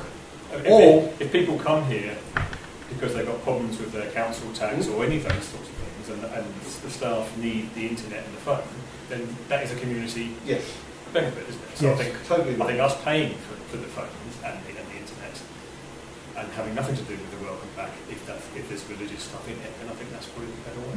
Yeah. I think you also have to bear in mind you are the sole trustees of the community centre. And they are running out of money, so you will, it's your responsibility to do something. I don't mind that, but then if we're going to be paying more money, we should have more control on what goes on in this building. Yeah. We don't seem to have any control about what goes on, but we're having to fund. We have to pay when they want some money, but we have no control. The BCF have total control of what happens in this building, and we don't. And we're the trustees. We should have control. Okay, Ian. So I work along things. Okay, Steve, yes. Yeah, taking up on sort of Peter's point, that if we do go forward with this, then we should take ownership of the welcome pack and we dictate what goes in there. But the welcome pack's not ours. Yeah, if you're going to have a separate on religion, you say the following denominations are available in the village, and put the names and a contact number, end of. But this is just the telephone and the... Yeah, we're getting slightly off the subject. The welcome pack was not a parish council project. It was something that we originally provided a grant for, and presumably it didn't contain religious information or nobody checked at the time. And now we don't. Perhaps we should. Well, but that's a different topic. Okay. Yeah, and it's gone. and that's gone. But what I think we're saying is, actually, no, we have digressed, haven't we? This is about telephone and internet. Yep, absolutely. Yeah, and it's something that Okay. is purely paid by the community centre bank account that we control, and you are sole trustee. But they can't come bleating to us going, we've just paid for this and this and this and this and this. Well, if you don't tell us... Yeah, I think that's all irrelevant. I would agree that's irrelevant, but the fact is, this is a service that's provided for the community. We apparently agreed to form a partnership with BCF to run it, and we do need to look into that just to double check. We did, I've looked back at the minutes. And and I think this is an ideal opportunity to help support the community centre, because we do enjoy its facilities in all our meetings, and we don't pay very much rent, and we can't afford to... more than this place does. I don't know what the Olive Branch pays. Nothing. It pays £408 a year. Which you can And they also pay Anyway, their- again, that's off the topic. That's off the topic of the telephone and internet line. So I propose that the finance working group investigates whether it's feasible for the parish council to pay for the telephone and internet line. And to report back to full council. Yes, and to report back to the full council, which they would have to do before Bless you. it could go any further. Anyway. Bless you. All those in favour of the motion then? That's everybody. Thank you very much. Sorry, did you second? Neil seconded that. What sort of gung-ho chairman I think I am. I'll just go off with a motion that's not been seconded. Item N is to consider another site to store the parish council van when not in use. Emma. Well, this was just something that Mark suggested. At the moment, it's stored at Blaison's garage, but obviously when they're shut, it gets locked in, and he doesn't have access and can't get in when they're shut. And I think it's just there's been a couple of things that have come up at the weekend where if he'd got his equipment in his van, he could have easily gone and dealt with it. So he just suggested, he's got where he lives. It could be parked near where he lives, so it's there if he needs it. Is that in off-road? emergencies. Yeah, it is an off-road area. Right. But I rang the insurance company, and they don't. They're not bothered whether it's off-road, in a garage, whatever. No, but I'd like to know that people aren't going to drive past and scrape it because it's parked on But the it's road. getting a few little dinks and things while it's sitting in Blaison's house. Garage. Okay. Because it's getting a bit tight, I think, in there. Okay, Ian. There's a question of the tools that's stored inside. You know, if Mark's stores any tools inside, that's very attractive. With Blaison's, you don't see it. But Yeah, I need it's to true. find out exactly what he's got in there. I mean, I don't know if it's what he was talking about, because it was basically when there was a lot of grass, so I think it's like his sort of gloves and his picking up tools, which isn't. But like you say, he's got. Valuable stuff in there. I would imagine he stores them at St David's, so probably. It'd be worth It's just an just idea. making sure that if he does park it near his house, then it's perhaps more feasible for him to ensure the van is empty overnight. Yeah. So it's not. But yeah, it was just an idea that he suggested. I said I'd just put it to you. Okay. Did you want to make a comment, Steve? It's exactly the same. Okay, Neil. Sandra was before me. Neil. Sandra had her hand up. I don't care. I saw you first, Neil. If it helps, do we know how close to the house is it? to his house. It is. My concern is that if that's the case, he could be liable to benefit tax because he would be basically driving home in a company vehicle. Right, okay. Thank you. Interesting one. Sandra, I understand you had your hand. No, I was just thinking about that. The problem is that even if there's nothing in the vehicle, it doesn't stop people breaking into the vehicle, and therefore that affects our insurance. Because people see a van, and even if there's a notice saying no tools kept overnight, people are going to go, yeah, right, like I believe that. And so I'm just wondering whether it's more vulnerable there. And if it's, and I absolutely get that, if he can't access the vehicle because Blason's is closed, he can't do his job, which obviously isn't acceptable. So is there somewhere else? I can't really think of anywhere, really. No, I think You've got a big parking's Electric gate. There's this car in it. parking's at a premium Yeah, everywhere in the village, I I think. mean, it's a tricky one, but it was just a suggestion. I think it's a good suggestion, but I'm just wondering about the vulnerability of a van. I'm sure anyone that owns a van must have had it broken into. Yeah, I think it's ones. the fact that it's not an attractive van in terms of Double bluff. years and Lovely franchise. sorry. Lovely franchise. Yes. Yeah. Okay. Are there any other comments on this then? No. We can just think about it for Steve? a while. I think it's worth looking into. But I think it would be better stored somewhere secure where we have the key and offload. Yeah. Can you not get the key? Sorry. Can you not get the key in? I don't think they're going to hand No, the key they over. have all their customer vehicles that Yeah. they're working on Fair. locked in that compound as well for insurance reasons. I bet they can't give it out. But I ask that we check into it because the council will be liable to tax if it's deemed as a I company can look vehicle. into that. Yeah. I think if you look into that, we'll Yeah. perhaps defer this until June, because obviously if there are tax implications, then Mark needs to agree with that, Yeah. and then we can And also- perhaps make a decision at the June meeting. Is everybody happy that we just defer this until Yeah, June? that's fine. Lovely, thank you. Item O is to approve the bills for payment for May, which is on the sheet in front of you. Does anybody have any comments on those bills? Okay. Yes. Is the Sage the update, or is it insurance, which just says cover? I wasn't sure. It's the payroll cover for support, so if Yeah, I'm with anything it. So, goes yeah, wrong with it, and then they update when you've got obviously the latest I information. have that. Okay, thank you. Any other comments? No? That's got to be fair now, doesn't it? So, So Yeah, it's not paid. it's 160 last year. yeah. What's that? The cost of Sage, Steve's saying it's gone up based on last year.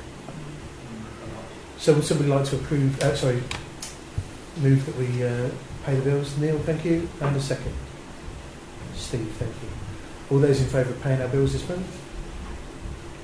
That's everybody, thank you very much. Item 9, recreation and amenities. The first one is to report on AFC Crown Football Club folding at the end of the current football season. I think that's done. That's There we it, go. yeah. Does anybody have any comments on that item? So Crown Football is obviously different from... AFC Crown's not Brixworth based. And they play on the Ashway. Where are they based then? All over.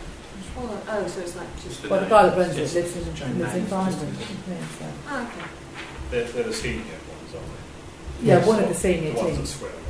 Yeah, if you According weren't to sure, local yeah, residents. if you weren't sure where they were, just listen for the swearing on a Sunday morning and you'd find them.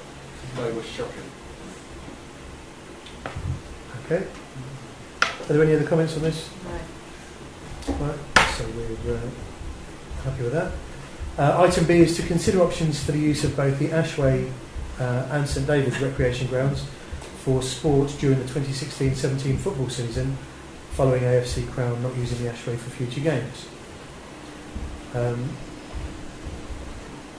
Does anybody have any comments on this? I know Brixworth Juniors are always looking for more space. I was going to say, obviously, if AFC aren't going to use the pitches, we're going to have less income, aren't we, as a council? How much were they bringing in? 860 or something? No, they were only paying £214 a year for half a year, so 430 something for the two. Okay. Ian? We've seen Crown, is that a Sunday afternoon? Sunday morning or Sunday morning. Sunday morning. And does All Saints or any other users have a Sunday morning team, more than one team on Sunday mornings? I don't know about All Saints. All Saints play on St David's. Yeah. They play Saturdays, don't they? Yeah. I was wondering if any Sunday league team. I don't know. No. If we can ask them, I can ask them. So there's no one automatically was asked to move from St David's onto the Ashway to even out the wear. Unless the juniors would use the Ashway.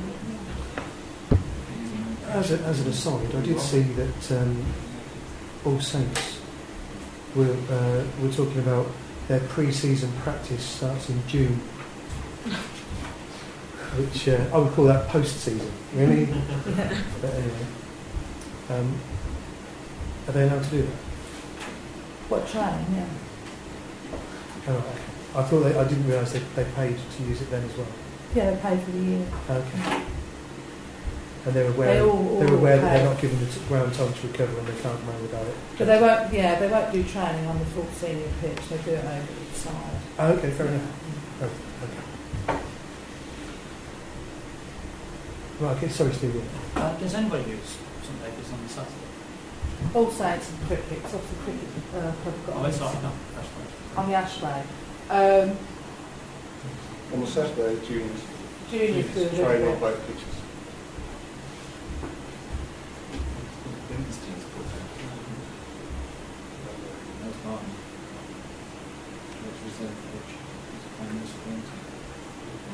Okay, Kevin. Yes. I think we just need to find out who plays when, on what days, and then just come back with that information and then tell people at the next meeting what we're going to do.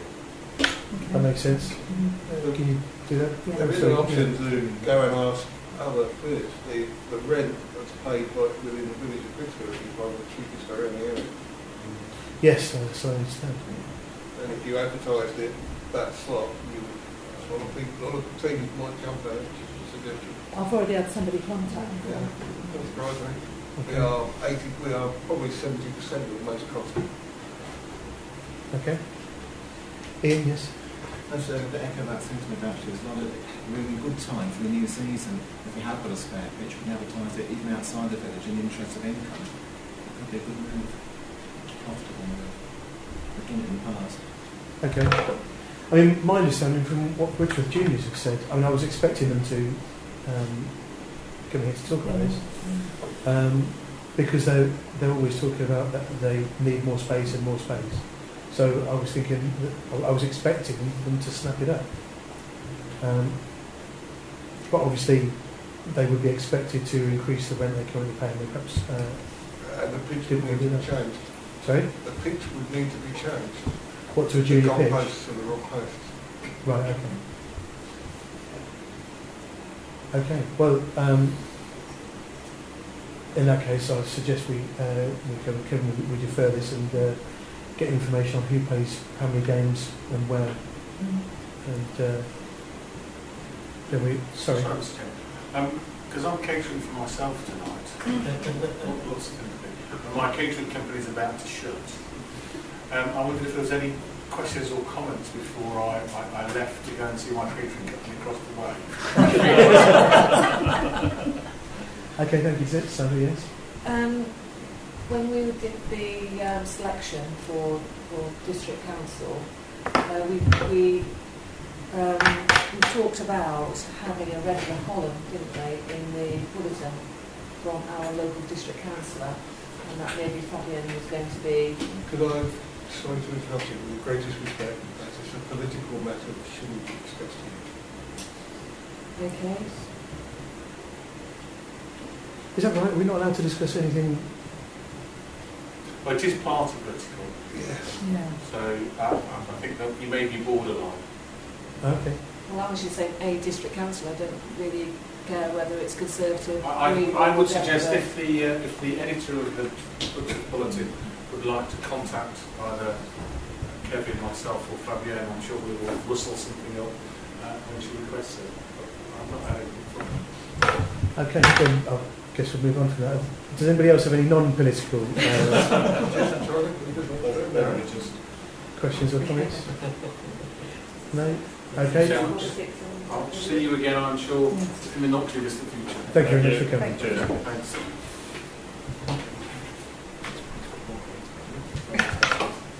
Right, okay, so you're going to collate and I'll get return that later on item B, and we'll defer that until June. Item C is to consider building a wooden compost area for grass cuttings at St David's Recreation Ground. Do you want to talk about that? Yeah, well, it was just an idea I had. At the moment, there's just a pile of grass cuttings. It's not particularly nice.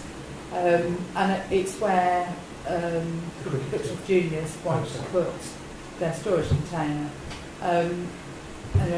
I've had a chat with Ken, we were looking at it, and he sort of tried to move it back a bit so that it's just in sort of one heap. Obviously, the cricket club are going to have to put their grass cuttings somewhere, and there aren't many other areas where we could put it. So I thought, once that storage container goes in, or before it goes in, if at the back of it we just sort of build some sort of wooden structure to house the grass cuttings, it keeps it contained, it stops kids running over it and looking at it and putting their hands in it, and it's just sort of serves all purposes really. Because it does actually turn into decent compost. And Donald will build that. Yeah. And do you know how much it will cost? I don't at the moment. It was an idea that I've just sort of put together. Okay. And it also, because I've got the Books of Juniors want it to be gone. But obviously I can't, there's nowhere else for this grass cutting to go. So if you look round St David's, it's everywhere, it's quite neat and tidy. I mean, I've thought about shoving it, under the hedge, but... And this is just from the cricket club, isn't it? Because R&G don't leave the grass cuttings. No. It's just, so it's just throughout the summer months when they cut the wicket. Okay.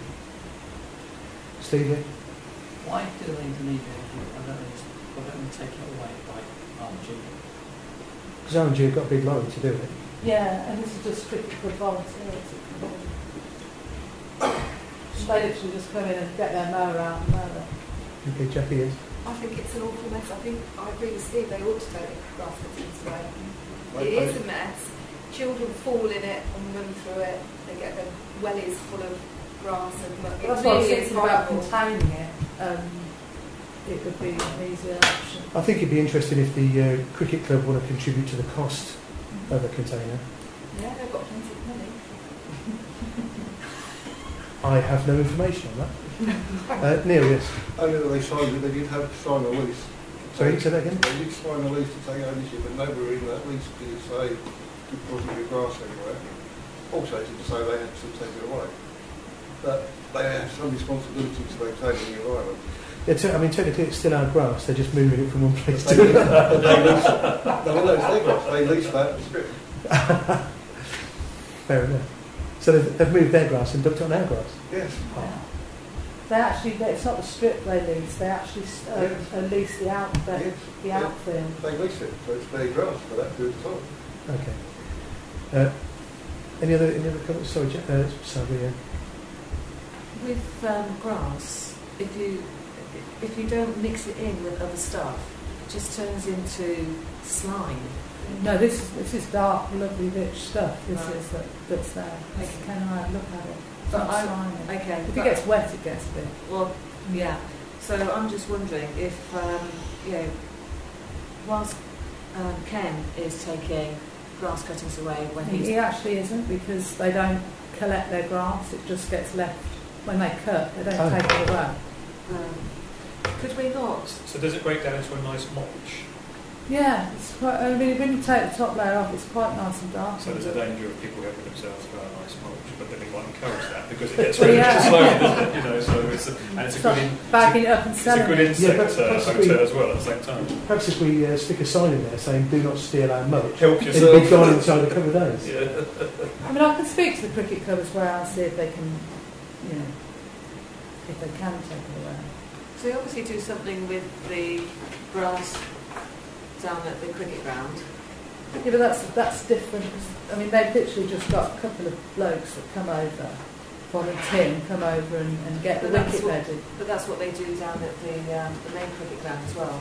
Yeah, but they've got all their own stuff in there, and they'll have a big pile somewhere where they put all the Yes, grass. that's what we've got. I'm just wondering whether you know, it's at the end of the day, it's Brixworth Cricket Club, whether the two can just get together and go, can Transport the grass. you help us move the grass? It's the same cricket club. Yeah, Yeah. exactly. That's what I'm saying. Yeah. So, can you help us move the grass? Yeah. Is what I'm thinking. When we got the mower, they could just walk around and throw the grass on the outfield. Or under the hedge. Okay. So, in that case, do we want to contact the cricket club first of all and ask them Stop putting their grass in. to stop putting the grass there? Okay. Is everybody happy with that? Yeah. No? Yeah. So again, push everybody right. Neil suggested that we contact the cricket club and ask them not to dump their grass there. Okay. If So, you're not happy, other suggestions then? Well, I propose it, we'll vote on it. Okay, is there a second then to Neil's motion? Steve, you're second. Okay. Are there any other motions before I call for a vote? No? Okay, all those in favour of writing to the cricket club and asking them if they can dump their grass somewhere else? 1, 2, 3, 4. Those opposed? It's a difficult one, isn't it? Hang on a minute, let me just So write into hard. those. It's That's rather harsh. I don't think. It's just like the Well, it's we a do- good- Cut the grass elsewhere. Well, I would like to, but people sort of put their hands up and then went, oh, I don't know. Yeah. No, I did put my hand up. I did put my hand up. Sorry, those opposed to the motion. Ian, did you have your hand up for opposed, Jackie? No, I had my hand up before. Yes. Oh, did And you? then I said, well, I don't know, but then I left Sorry. it up. Okay. It was me confusing things. Running the meeting out. And abstentions then?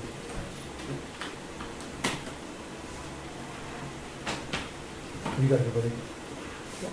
Okay. Oh, I'll watch. Okay.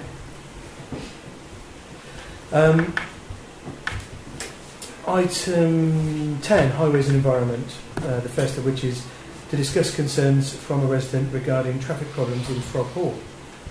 The letter was circulated with the agenda.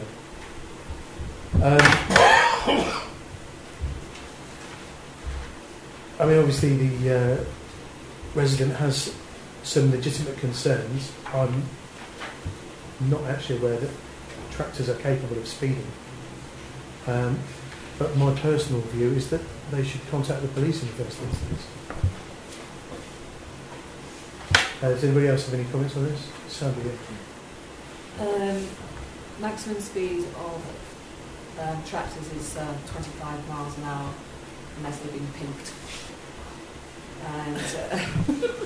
And the local farmer says that he has instructed his drivers to go no more than 10 miles an hour, and he feels like with other speeding it's perception of speed because you just have these huge wheels. The bounce that that they refer to is obviously there's a rubber suspension within the tractor, so you know that's all it's doing. It's certainly not sort of not capable of bouncing off tarmac. And he said that if Mr. and Mrs. Meredith would like to contact him, then they are most welcome. So he said that he stops the drivers, or he tells the drivers to do no more than 10 miles an hour. Yeah. Did you discuss this allegation of a bolus with him? Because that seems to fly in the face of restricting the speed. Well, I don't think I essentially read this this email out, just sort of, yeah, and no, I don't think he did make any sort of particular comments. I think the general response to all of it was, well, I think they need to contact me because my drivers do not speed. My tractors aren't capable of speeding. Even down Froghorn. Boggle. But he was more than happy for this resident to contact him to obviously discuss any concerns that Mr. and Mrs. Meredith might have. Okay. Are there any other comments on this then? Fair enough. Are you able to provide the clerk with... right, okay. In that case, I propose that the clerk passes on the farmer's contact details to the resident and along with his responses. Was it written response or just a conversation you had? It was just a conversation. Cause I just so it was just an official... Yeah, because I happen to know one of the farmers right, okay. Quite well around here. He's obviously not the only farmer, and not all his tractors, but yeah, I just thought, you know what, it's a start. Right, okay. So, sorry, I propose that the clerk writes to the resident and passes on the farmer's details and says the farmer's more than happy to discuss any concerns that they may have. Is there a second to the motion? Neil, thank you. And all those in favour? That's everybody, thank you very much. Item 10B is to consider a request to grant Ilmore Engineering access to the Pocket Park to enable their contractors to make fencing repairs. I had a look at the area and it seems that as long as we take photos of the area and Ilmore agree to make good any damage that's done subsequently, it doesn't seem to be a problem. Ian? We'll check the public liability insurance with our land. Okay, so we would want to see confirmation of their public liability as well. Any other comments? No? Okay. Then I propose that subject to satisfactory public liability and photographs being taken before and their agreement to make good any damage that is shown to have occurred since the photos were taken, that we approve their request. Thank you, Neil. Are you still writing? All those in favour? Oh, sorry. That's everybody there, I think. Item 10C, to receive the Brixworth Parish Council litter bin report and to agree to replace the bin on the Ashway Recreation Ground. The litter bin report was distributed with the agenda and is thorough. Are there any comments on this item? Jackie? Oh, it just says two very poor need replacing on the report, but the agenda just says one. We're only replacing one. Is particularly bad. We're wondering whether if there's a problem with kids breaking glass, and in it the door is off, and so it's very easy to pull the bin out, the bin inside. Oh, right, okay. And we're just wondering whether that's what is happening, and then that the bottom is being smashed. So that's the priority. Right. So we actually have bins in stock, don't we? Well, no, because they're now, I think they've kept, well, either this weekend, last weekend just gone. Oh, right. They're just about installed. Ah. So we'd have to buy Yeah. new ones at this stage. Right, okay. So this is to replace the bin with a new one at this point. Steve, yeah. Councillor Lee, please. We're working on the bins that we bought for that 250 per bin. Wasn't there a discount last time because we bought two at the same time? Yeah, 250 was the discount. That was the discount because normally they'd be. More. Oh right, okay, thanks for that. That's clarified it no end. Okay. So it might be worth getting a couple in, because there's another one. And I mean, like Mark and I were talking over the next year or so, it might be worth getting a couple a year because they are going to need upgrading. I think we budgeted for that, didn't we? I think we did, Last year and the year before. We have £500. We put in £500 every year for bins, just in case. Yeah. So, for example, this lot here. Okay. Are there any other comments on this? The £500, the two bins that we bought last year, which have just been installed, that came out of last year's budget. So we can go into this year's budget for the Yeah. £500 Buy two more. for Yeah. bins, yeah. This year's budget. Yeah. Yeah. So then that's it. No more new bins until next Yeah. year, unless there's emergencies. And Okay. then this one gets done. Yeah. So I propose that we spend the £500 budgeted now on 2 bins. Okay, thank you. Is there a second? Jackie, thank you. All those in favour of the motion, please. That's everybody. Item 11, media and communication. This is to, first of all, receive the minutes from the meeting held on the 10th of February. Does anybody have any comments on those minutes? Where are we? Sorry? Where are the minutes? You won't have had them forwarded, so they'll be on the website. Yeah. But they're also on the Dropbox as well.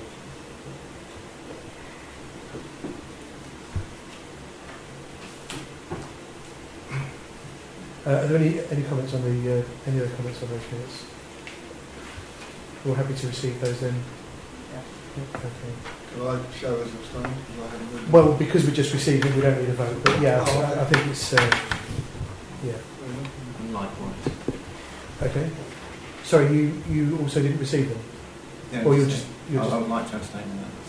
okay. I don't think I received them. Well, there was no vote, so nobody can No, vote. no, we just, As a committee member, you would have received them. No, but they're available on the website. Right, okay. Item B is to receive the minutes from the meeting held on the 13th of April then. Are there any comments on those minutes, please? No? Okay. So we're happy to receive those minutes as well. Those of us who've seen them. And item C is to receive the Parish Council newsletter for the June bulletin, which was circulated with the agenda. Can we make some changes? No. I propose we accept. Well, it's, we just received it, so Yeah, I know, we don't need to talk about Are it. there any comments on this? Too late. No. Okay, thank you. Item 12 is to discuss the possibility of installing Christmas lights in the village. Sandra, it's yours. Yeah, we discussed this, was it last October, Emma? October, November? Yeah, we no, discussed yeah. this. I think And it was just too late really for last Christmas, but a quick sort of recce around some of the businesses. They were keen on the idea. Mr. Troop was happy to provide the Christmas trees. I think free of The charge. word happy and Mr. Troop over the So I phoned a town council, phoned Chipsbury for some reason. Anyway, because it's it has the whole of its centre is a conservation area, so it was just interesting to see how they got through it. And he said it's hard work. It really is hard work. So what I'm thinking is that we put a working group together and try and tackle this sooner rather than later. Because if it is that difficult, we need to start asking some questions to look at the viability of it and obviously the cost of it as well. Okay. Are there any other comments? Any comments on this? Yeah, Peter. we did debate this, didn't we, earlier, or last year? We agreed we'd look at it in June, so we're a month early. So I think everybody agrees it's a good idea. It's just how to go about it. So, like, if a working group is the best way of doing it, then that's because we are one of the most miserable villages when it comes to Christmas time in terms of lack of decorations and stuff. So that's a good idea. Your house does, but not the village itself. Okay, is there anybody who would be interested in joining such a working group? Good God. Neil, you're a... Ho, jolly. I'm a humbug at Christmas. No, but you do have a good relationship with the business owners here. Yes, you do. Currently. Except for Mr. True. Oh, Dominic, he's up for it. Yeah, Dominic is up for it, and You Katie see one of us is. in this. Peter, are you putting yourself? Oh, no, the wife comes So there's. I'll join. Thank you, Thank you, Jackie. Are you refusing to allow yourself to be bullied into this, Neil? At this point, yes. Okay, fair enough. We can't criticise afterwards. I think you'll find you can. We all reserve that right. Jackie and I, we can. We'll. We don't need more than Jackie and I. Bold talk. Okay, so your proposal then? Is that a working group is formed to look at the viability of putting Christmas lights in the village. I'll second. Okay. And that it will consist of Simon Moxon and Jackie Bird? Yes. And it will consist And of anybody Simon else? Moxon and Jackie Bird, yes. And anybody Okay. else who might be A lot of interested? sherry. No, it's a dream team when it comes to Saturday surgery. All those in favour of the motion then, please. Everybody, lovely, thank you. Feel that Christmas spirit coming through. Item 13 is to receive a report from the May surgery and to... It's Go May, May. that's a spelling mistake. A spelling mistake? Not a spelling mistake, a Were you mistake. typing with your elbows? Yeah. To receive a report from the May surgery. Yeah, all right. Yes, It was myself and Kevin, and we didn't really have a lot of people, did we? We had a lot of Were you inside hiding under the table on a rainy day? Yeah, a lot of people chat to us, but not anything for the parish council. Okay. Volunteers for the next surgery, which is on the 4th of... Sorry, Neil, yes? Yeah, and I'm pedantic and everybody will hate me, but I've had an experience of following rules with this council. This says March surgery. It does not say May surgery. Yes, but I think we can all agree that it's an error and that we all know what it's supposed to have been. Based on we can all do historical- that all the way along, but I've experienced where this council specifically says follow the rules. So we should follow the rules. We do it for one area, we do it for everything. So Emma, in a situation like this, do we have a proposal? Isn't there some way that there's a... There's no proposal on this. All you're basically doing, you're not approving anything, you're just receiving a report. Okay, the month is wrong, so don't receive the report, but there isn't a report anyway. And you just go on and do the second part of it, which is to agree your councils for the June meeting. So, Ian? I wonder if perhaps we could just have an oral report, which in a way we've received, and if you want to be happy, perhaps we would formally receive it next meeting. It's not going to hurt that you get a month, is it? But we've had it. There wasn't it. There wasn't a report. The report was, there was no report. Yeah. Yes, I don't know that we do tend to formally receive reports. Yeah. We just sort of, everybody happy. Are there any volunteers for the surgery on the 4th of June, when it is on the 4th of June? Steve? Oh, Steve, thank you. Ah, And anybody else? I can't do it, so... You can't do it. I can do it. Oh, I took all of these. Jackie, thank you. I'm not keeping the book now, I'll pass it on to Steve. I can keep it. It's sat in my drawer for 4 weeks.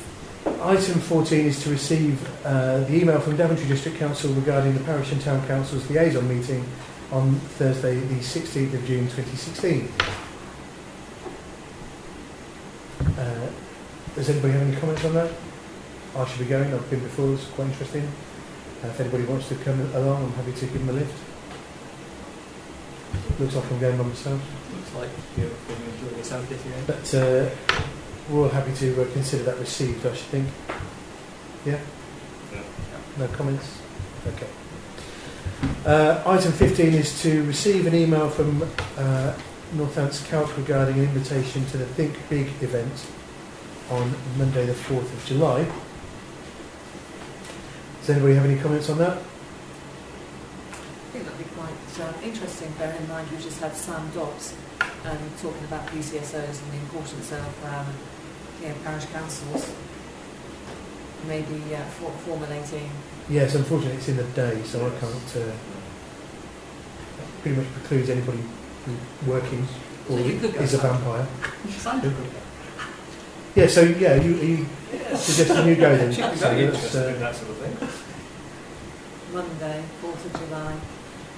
Oh, late lunch, yeah. I'll go. thank you. Late lunch. So we're not playing tennis. Oh my god. Oh. Item 16.